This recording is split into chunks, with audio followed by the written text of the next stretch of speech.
ये नहीं देखिएगा। अभी हाल ही में आयोग के द्वारा जहां जहां पर एग्जाम होना है वहां पर पूरी पत्राचार के माध्यम से डिटेल मांगी गई है कि आप 14 मई को एग्जाम कराने के लिए सक्षम है या नहीं है। दूसरी बात ये निकल के आ रही है कि अभी पत्राचार जारी किया गया है, हो रहा है, जिसको ऐसा लगता है कि 20 से 25 अप्रैल के बीच में ये जो उबाव हो रही है, उठापटक हो रही है कि एग्जाम पोस्टपोन्ड होगा नहीं होगा, ये अभी 25 अप्रैल से पहले पहले चल जाएगा पता है कि पोस्टपोन्ड होगा नहीं होगा। तो अभी कोई एग्जाम पोस्टपोन्ड नहीं हुआ है, ये मान के चलें कि आप अभी भी 14 मई को एग्जाम क्या है प्रस्तावित है। दूसरी बात, आयोग है उसके पास ऐसे रिसोर्स होते हैं, पूरी मशीनरी होती है, एग्जाम कराने में सक्षम है। दूसरी बात, सरकार के पास भी सारी रिसोर्सेज होते हैं, मशीनरी होती है, वो भी सक्षम है। तो आप ये ना माने कि एग्जाम अभी पोस्टपोन्ड हो गया है। अपनी तैयारी को जो एक बेहतर आयाम दे रहे थे, आप वही आयाम अभी देने का प्रयास करिएगा। ऐसा नहीं कि एग्जाम पोस्टपोन्ड हो रहा है, इस उठापटक में अपनी तैयारी को आप ढीला छोड़ दीजिएगा, और ढीला छोड़ने से जो तैयारी हो जाएगी वो क्या हो जाएगी, सोचेंगे बाद में पढ़ लेंगे। ऐसा नहीं करना है। अभी जो एग्जाम है वो 14 मई को ही प्रस्तावित है। हाँ, ऐसा माना जा रहा है इन खबरों के माध्यम से, आयोग की खबरों के माध्यम से, कि अभी पत्राचार जिलों में गया है और वहां से रिपोर्ट आनी बाकी है। रिपोर्ट आने के बाद उस पर अमल किया जाएगा। कैसी रिपोर्ट आएगी कैसी नहीं आएगी इसके बाद चलेगा पता कि कब एग्जाम होगा। दूसरी बात, अगर एग्जाम पोस्टपोन्ड होता भी है तो ये तो है नहीं कि 1 साल 2 साल 3 साल बाद जाएगा। इवन कहा जाए तो मुश्किल से मुश्किल 10 से 15-20 दिन आगे पोस्टपोन्ड होगा। तो ऐसा कहा जा रहा है कि एग्जाम जो है जून के फर्स्ट वीक में जाने की संभावना है, अगर जाता है तो।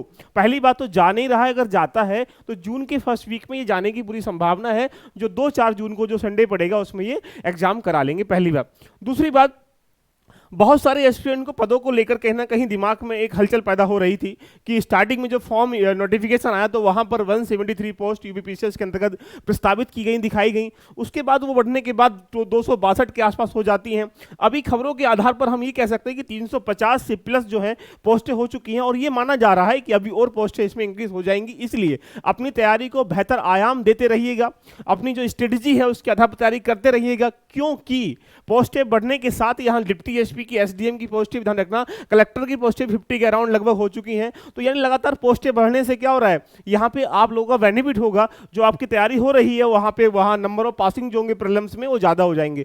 तीसरा पॉइंट ये निकल के आता है कि जो फॉर्म की क्वांटिटी है, लगातार इस बार क्या हुआ कि यूपीपीसीएस में कुछ चेंजिंग होने के कारण, यहाँ पे ऑप्शनल हटने के कारण जो विद्यार्थी यूपीएससी देता ही था वो अब यूपीपीसीएस की तरफ फॉर्म भरने से क्या हो गया है, चकनाचूर हो चुका है, यानी उसने फॉर्म नहीं भरा है। साथ साथ कहा जाए तो ऊपर से जिन बच्चों ने फॉर्म भरा है तो यहाँ पे यूपीपीसीएस से पहले ये एग्जाम, यूपीएससी से पहले एग्जाम हो रहा है यूपीपीसीएस का, इसीलिए 28 मई को एग्जाम जो यूपीएससी का है उससे पहले 14 मई को प्रस्तावित इसका है। ये मानते हुए भी लगभग 5.5 लाख बच्चों ने ही सिर्फ क्या किया, फॉर्म भरा है। इसमें से देखा ये जाता है कि देखा ये जाएगा कि कितने लोग यहाँ एग्जाम में पार्टिसिपेट होंगे या कितने लोग पार्टिसिपेट नहीं होंगे। तो अभी जो आपके दिमाग में हलचल हो रही है कि एग्जाम पोस्टपोन्ड होगा या नहीं होगा, इस चीज को निकालते हुए अपनी तैयारी को बेहतर आयाम दीजिएगा, क्योंकि आपको पता होना चाहिए कि 2000 टारगेट के जब तक आप 90 प्लस, यानी इवन मैं कह सकता हूं कि 90 से 100 प्लस जो आपके क्वेश्चन सही नहीं होंगे, यानी बेहतर ऑप्शन में जाने के लिए आपको टारगेट जो है 100 प्लस लेना पड़ेगा। इसका मतलब ये रहा कि आपको 100 प्लस क्वेश्चन सही करने ही करने होंगे, क्योंकि 2018 में जब हमारे पास नेगेटिव मार्किंग नहीं थी तो यहाँ पे 95 क्वेश्चन के आसपास यहाँ पे गया था, जहाँ पर 126 नंबर पे प्रीलिम्स की कट ऑफ गई थी। उसके बाद 2019 में देखेंगे तो यहाँ पे 87 क्वेश्चन था, 117 क्वेश्चन नंबर पे गई थी।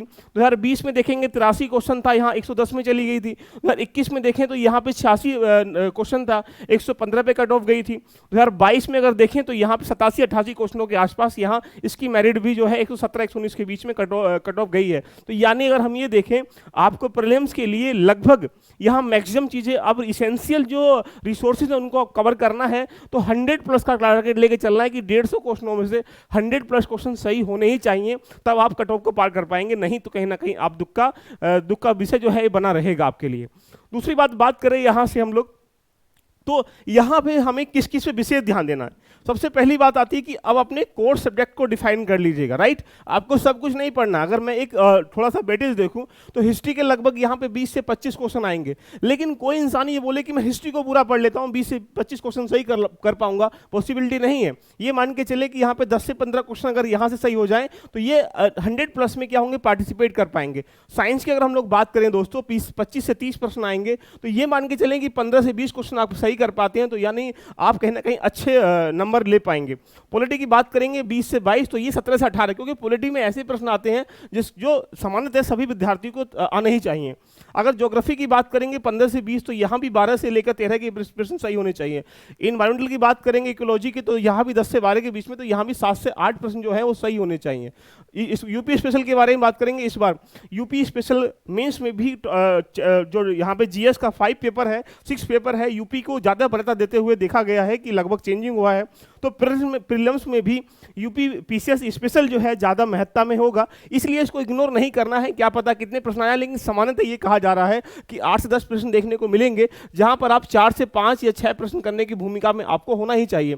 सेंसस की बात करेंगे तो हाल ही में तुमने देखा होगा, आज भी कुछ आंकड़े डिपेंड किए हैं, इंडिया की जो पॉपुलेशन है वो हाईएस्ट हो चुकी है, तो इट मीन्स मतलब यहाँ पे भी 1 से 2 प्रश्न देखने को मिलेंगे। Current affair is the major segment for prelims, तो यू कैन से कि आप आराम से कह सकते हैं कि जहां 25 से 30 प्रश्न आएंगे, तो यहाँ 20 से 25 प्रश्न जो है सही करने की भूमिका में होना चाहिए। इसका मतलब ये रहा कि आपको यहाँ पे टारगेट रखना है 100 प्लस का। अब ये देखो कि तुम्हें तैयारी एग्जाम बेस करनी है या सिलेबस बेस करनी है, तो लास्ट मोमेंट पर तैयारी एग्जाम बेस करनी होती है, सिलेबस बेस तैयारी हम लोग नहीं करते हैं। इसीलिए आपको डिफाइन करना पड़ेगा कि हिस्ट्री में मुझे मिडाइवल, मॉडर्न, एंशिएंट में, अब मॉडर्न को अच्छा विशेष ध्यान देना है। एंशिएंट, मिडाइवल अगर आप मॉडर्न आपने नहीं भी पढ़ा है तो आप उसको ध्यान रखना, इग्नोर मार दीजिएगा, क्योंकि ये समय बचा हुआ है यहाँ पर ओनली ध्यान रखना इसेंशियल रिसोर्सेज पढ़ने का। दूसरी बात करें आप लोगों से दोस्तों, तो यहाँ पे एडवाइस मैं आपको ये दूंगा कि यहाँ पर आप मिनिमम रिसोर्स रखिएगा। आपको इस समय बाजार में बहुत रंग बिरंगी दुकानों पर ध्यान रखना, या टेक्नोलॉजी की दुनिया में यूट्यूब पे या अन्य किसी रिसोर्सेज के माध्यम से तुम्हें कहीं ना कहीं आकर्षित करेंगे कि शायद 500 क्वेश्चन लगा लीजिएगा, 100 क्वेश्चन फंस जाएगा, उनसे दूर रहना है। यानी जब लास्ट मोमेंट पर तुम्हें अपनी तैयारी पर बिलीव नहीं है, तो सोच लीजिए तुमने 5-6 महीने, 1 साल, 1.5 साल, 2 साल तैयारी की थी, उस पर अगर बिलीव नहीं है, दूसरे की तुमने एकदम से कैसे बिलीव कर पाओगे। इसलिए अब आपको नया कुछ नहीं खरीदना है, नया कुछ परचेज नहीं करना है, क्वेश्चन नहीं बनने, रिविजन वही करना है। यानी आपको अब मिनिमम रिसोर्स के साथ में आगे अपनी तैयारी करनी है। दूसरी बात, इसेंशियल रीडिंग करनी है, यानी आवश्यक जो रीडिंग है उसको करना है। मान लीजिएगा आपको अगर यहाँ पे हिस्ट्री में जाएंगी, तो हिस्ट्री को 3 पार्ट में कन्वर्ट करके जाके 4 पार्ट में कन्वर्ट कर सकते हैं। एंशिएंट है, मिडाइवल है, मॉडर्न है, आर्ट कल्चर है, राइट, वर्ल्ड हिस्ट्री है। तो 5 पार्ट में कवर करके अब आपको ये देखना है कि 20 से 25 प्रश्नों में सबसे अधिक प्रश्न कहाँ से आते हैं, मॉडर्न से आते हैं। तो आप मॉडर्न को पढ़िएगा, ना कि एंशिएंट पे ध्यान लगाइए, राइट। तुमको जरूरत नहीं है जैन धर्म को जानने की, बौद्ध धर्म जानने की, जो तुमने पढ़ रखा वो उतना ही काफी आपके लिए, राइट। तो यहाँ पे आपको अब आवश्यक रीडिंग करनी है। दूसरी बात, अगर आपने अभी भी पीवाई की 2017 से लेकर 2022 की कम से कम 5 साल के नहीं लगाए हैं, तो सबसे बड़ी भूल ये कर रखी, यूपी पीसीएस का पेपर जो है 30 से 40% जो पेपर है वो पीवाईक्यू से बनता है। तो अगर आपने ये नहीं किए, जितने भी अभी तक यूपी पीसीएस के अंतर्गत, चाहे आरओ का पेपर हो, एआरओ का पेपर हो, बीओ का पेपर हो, जीआईसी का पेपर हो, किसी का पेपर हो 5 साल के अंतर्गत, सबके प्रश्नों को एक बार देख लीजिएगा, क्योंकि क्या पता वो कहीं से घुमा के प्रश्न लेके आ जाए। इसलिए यहां नहीं करेंगे 30% तैयारी आपकी अभी तक पूरी नहीं हो पाई है, इसलिए इसको भी विशेष ध्यान रखिएगा। अगला पॉइंट, अगर हम लोग बात करंट अफेयर, ये मेजर सेगमेंट है, 1 साल का करंट अफेयर बहुत इंपॉर्टेंट है। अप्रैल से लेकर अप्रैल के बीच का 12 महीने करंट अफेयर बहुत इंपॉर्टेंट है, लेकिन स्टार्टिंग के 3-4 महीने निकाल दीजिएगा, एंड के यहाँ पे 1-2 महीने निकाल दीजिएगा, जो बीच का बचा हुआ भाग है, यानी जनवरी, फरवरी, मार्च, यहां से सबसे ज्यादा करंट अफेयर पूछेगा। इसलिए इन मंथ की जो मैगजीन है वो मंथली पढ़ लीजिएगा। बाकी जो है मार्केट में आपने देखा भी होगा कि यहाँ पर ई दृष्टि आने वाली है, बहुत सारी ध्यान रखना, आंखों वाली आने वाली है, 1 साल करंट अफेयर लेके आने वाली है, घटना सार है, ऐसी कुछ चीजें हैं जो आपके लिए बहुत इंपॉर्टेंट होंगी। तो करंट अफेयर को मेजर मानते हुए, इसको भी एक सब्जेक्ट मानते हुए पढ़ना है।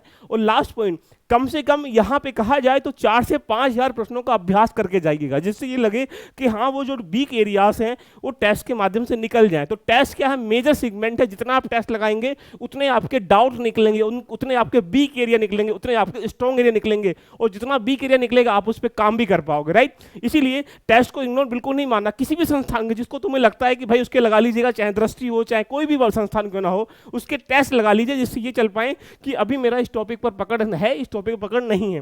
दूसरी बात, रिवीजन को अपनी इंपॉर्टेंट की मानिएगा। कहा जाता है कि जब किसी पत्थर पर अगर एक एक बूंद भी डाली जाती है तो पत्थर में छेद हो जाता है। इसका मतलब यह है कि अगर तुम बार बार पढ़ोगे एक ही चीज को तो दिमाग में क्या हो जाएगा, बस जाएगा, अगर उससे प्रश्न आएगा तो बच के नहीं जाएगा। तो इसलिए आपके लिए सलाह है, ये काम करिएगा। इसके बाद भी अगर आपको लगता है तो यहाँ पर कितने घंटे पढ़ें, ये भी एक बच्चों के बीच में एक भय बना हुआ है। देखिएगा, अब वो समय है कि अपनी तैयारी को लगभग एक मैक्सिमम टाइम किया जाए। इसको टाइम से ना बाउंड करके इसको सिलेबस से बाउंड कर लीजिएगा कि अभी मेरा हिस्ट्री नहीं बढ़ रहा है तो मैक्सिमम टाइम ध्यान दीजिए पढ़ाई में। जैसे अगर आप एक दिन में 8 घंटे पढ़ते हैं, 25 दिन बचे हुए हैं 14 मई के बीच में, तो 200 घंटे पढ़ पाएंगे। 25 दिन में 9 घंटे पढ़ते हैं तो 225 घंटे पढ़ पाएंगे। 25 दिन में 10 घंटे पढ़ते हैं 250 घंटे पढ़ पाएंगे। 25 दिन में 11 घंटे पढ़ 275 घंटे कर पाएंगे। अब तुम्हारे ऊपर डिपेंड है कि तुम मैक्सिमम टाइम कहाँ दे रहे हो। इसीलिए कोशिश ये करिएगा कि लगभग 250-300 घंटे की जो तैयारी है अभी प्रीलिम्स की, उसमें मैक्सिमम टाइम तुम तैयारी कर पाओ। उसके बाद आपको लगता है कि यहाँ पे कुछ ये डाउट का विषय हुआ है तो 2 पेपर इसमें आएगा, GS1 और GS2। GS1 के लिए 8:45 पर मैं इस पे लाइव आता हूं पर डे, जहां पर हम लोग MCQs भी करते हैं, PYQ भी करते हैं, एडवांस क्वेश्चन भी करते हैं, साथ में एक टॉपिक को भी हम लोग पढ़ते हैं, साथ में हम करंट अफेयर को भी पढ़ते हैं, साथ में आपको कुछ टारगेट भी देता हूं जहां से 5 को टॉपिक दूंगा जो आपको रेडी करने हैं प्रत्येक दिन। अगर मान लीजिएगा 1 महीने में अगर 5 टॉपिक पर डे मिल रहे हैं तो 150 टॉपिक का रिवीजन आपने कर लिया, यानी 300 टॉपिक का ही तो एग्जाम है प्रीलिम्स। इसीलिए आप जरूर यहाँ पे 8:45 PM पर रात को ध्यान रखना, जरूर लाइव आया करिएगा और देखिएगा कि कैसे हम इसको कंपाइलेशन करते हैं। उसके साथ GS2 जिसको हम लोग CSET कहते हैं, ये भी एक डर का विषय बना हुआ है। कुछ बच्चों को मैथ्स नहीं आता, रीजनिंग नहीं आती, कंप्रीहेंशन नहीं आता। उसके लिए मैं पर डे सुबह मॉर्निंग में 8:30 पे लाइव आता हूँ, 8:30 AM पे लाइव आता हूँ, जहां पर हम बेसिक क्वेश्चन भी करते हैं और वहां पे क्वेश्चन के साथ टेस्ट भी करते हैं। इसलिए आप आइएगा, एंजॉय करिएगा, फ्री ऑफ कॉस्ट है सबके लिए, कुछ नहीं करना है। तो दोस्तों ये जो डर था इसको निकालते हुए अपनी तैयारी को एक बेहतर आयाम दीजिएगा। मिलते हैं नेक्स्ट सेशन में। एक बार अगर आपने सब्सक्राइब नहीं किया सब्सक्राइब कर लीजिएगा, शेयर कर दीजिएगा सूचना को। मिलते हैं शाम को 8:45 पे। Love you all of you, bye bye, take care.